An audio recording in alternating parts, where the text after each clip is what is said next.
quick little detail on that one we just did. Force, he goes here. First thing is, once we get to this spot, he knows, if he's smart, he knows I'm trying to grab this wrist, so he's gonna try to bury it and get it out of the way, right?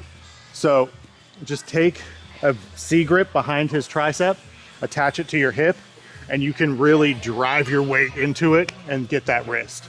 And that way, if he's being evasive with that hand, you can get a hold of that hand.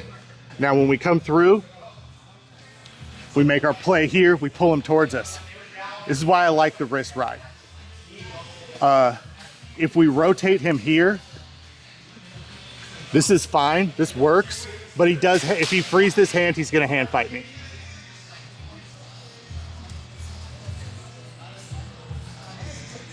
If I switch to this wrist ride, and as I drive him flat, I pull everything towards his hips, he's now on his hands.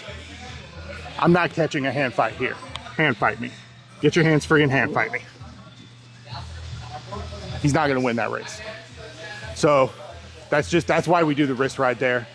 And for MMA, you got one free hand fighting, you've got his hands trapped, 2, 3, 4, he's probably done, right? So that's why it's one of the best positions in fighting. He's defenseless. Okay, same setup, but this is why I'm emphasizing the wrist ride, because we're gonna have to have that wrist ride for this one to work. This is the hammerlock. This is an old school catch move. So same thing, V, pop, force him down, trap. We get to this spot, he maybe tries to hide his wrist, it's fine. We get behind that tricep, drive our weight, we catch the wrist, we weave to our gift wrap position, I pull him in.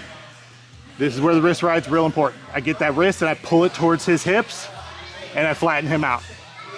Let's say this is a thick guy with no fucking neck and he's just shrugged up and I can't get under there. So I'm gonna ride him for a little while to tire him out. Once we've hit a little bit of a ride, I'm gonna do what's called a hammerlock. A hammerlock is like a Kimura style lock on this shoulder. My shoulder that has the wrist ride drops into his back. I free my leg. I pike up and I get all my weight into his shoulder and I walk around to north-south. This hand goes under, I find his hand, I pull everything out. And the way the mechanics work on this is my elbow is driving into the back of his deltoid and I'm pulling his wrist up. This is a super brutal one. Sometimes he'll straighten his arm. If he does, we do what's called a Fujiwara arm lock. Hands up, thumb down, pinch, and rotate that arm to the sky. It's a fun 1-2, and a lot of people haven't seen this one, so they're like, what the fuck, this guy just got off my back, dumbass, and then they're like, oh shit, there's an attack here. So here, pop, cover, he gets in, I get behind the tricep, I drive him in, flatten him out. From here, shoulder comes down. I'm covering him before I move because I want to keep weight into him, because once I do come off his hips, I don't have the same level of control as I do in this position. Drive.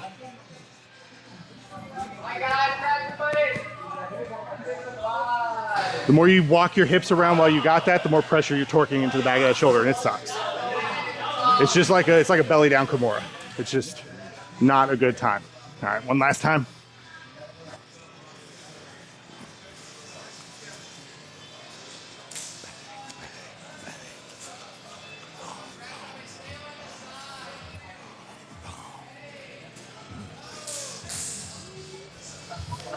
Hammerlock, 1-2.